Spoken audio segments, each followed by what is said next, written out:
For today's vlog mga lods, may rides tayo papuntang QC.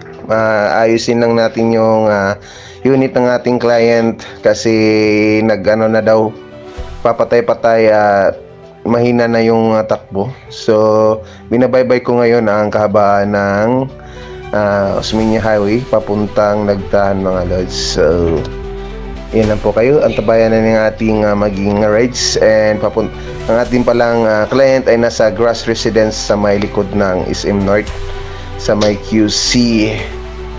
So ngayon, tingnan nyo naman guys ang ating area ngayon. So Nagdaan, then going to what is a Maki Sir Poke Peke Boy.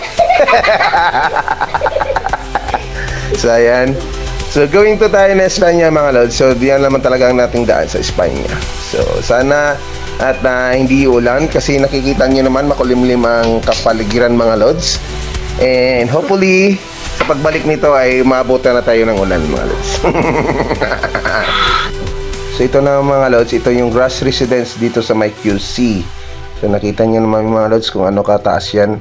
At ito na nga, umuulan na mga lods, nakakaputi na tayo kasi nabuti na tayo ng ulan mga lods.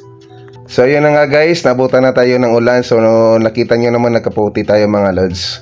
Mahirap na kasing daw magkakasakit ngayon at kaya kayo mga paps, mga ka-riders at bawal magkasakit kung mag-ulan at sumilong muna. And dapat magbaong kaputi mga lods kasi hindi natin malaman.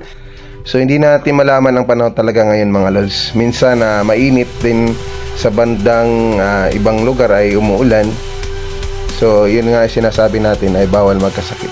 Tayo naghahanap buhay gamit ang ating mga motor. Tayo naglalakbay sa kalsada. Kaya mag-ingat sa pagmamaneho, respeto lang sa bawat isa. Ride safe always. God bless everyone. Bye-bye.